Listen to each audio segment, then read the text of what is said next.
भारत की राजधानी के इस भारत मंडपम में सनातन के इस कार्यक्रम में उपस्थित सनातन के शिखर पुरुष, अध्यात्म साधना के सुमेरु पूज्य संत गणों के श्री चरणों में सादर सभक्ति पूर्ण आदर और सम्मान के साथ उपस्थित धर्म प्रेमी बंधुओं और बहनों, आज का ये ऐतिहासिक अद्भुत कार्यक्रम भारतीय गणतंत्र के इतिहास में एक नया अध्याय, एक नया पृष्ठ जोड़ रहा है और अब वो समय आ गया है कि सनातन की सारी शक्तियों को एकजुट होना होगा। सनातन का अर्थ ही जैसे अभी पूज्य स्वामी जी ने कहा, सनातन है अध्यात्म की शक्ति। सनातन जो सदा से चला आ रहा है, जो शाश्वत है, जो त्रैकालिक है और जैन परंपरा के आगम ग्रंथों में भी कहा अपष्टानुपूर्वतया, न पहले न पीछे, अनादिकाल से चला आ रहा है।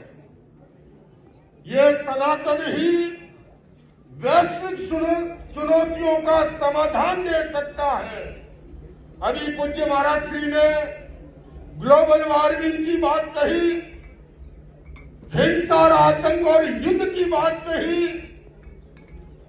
गरीबी और अभाव की बात कही। इन सारी समस्याओं का समाधान अगर एक जगह कहीं मिलता है, वो महान सनातन परंपरा में मिलता है, क्योंकि सनातन ने ही वसुधैव कुटुंबकम की बात कही। सनातन ने ही सर्वे भवन्तु सुखिनः, सर्वे सन्तु निरामय की बात कही। अगर मैं जैन परंपरा की बात कहूं, अभी हम प्रभु श्री राम को स्मरण कर रहे थे और आपको निवेदन करना चाहता हूं, जैन परंपरा में प्रातः काल उठते ही जैसे नमस्कार महामंत्र का स्मरण होता है, वैसे ही 16 महासतियों का स्मरण होता है और उन 16 महासतियों में मां सती सीता जी है। भला कैसे उसे अलग कर पाओगे? अभी हम हनुमान जी की बात कर रहे थे।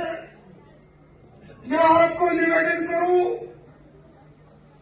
16 महासतियों में महासती अंजना जी का नाम है और प्रातः काल उनका स्मरण होता है। देवकी नंदन ठाकुर जी महाराज ने नीचे अभी कृष्ण जन्मभूमि के उसकी बात कही और मैं आपको ये भी निवेदन करूं, योगी राज कृष्ण और जैन धर्म के 22वें तीर्थंकर भगवान हरिश्चंद्र ने भी सगे सचेरे भाई के ये इतिहास की अटूट सच्चाई है।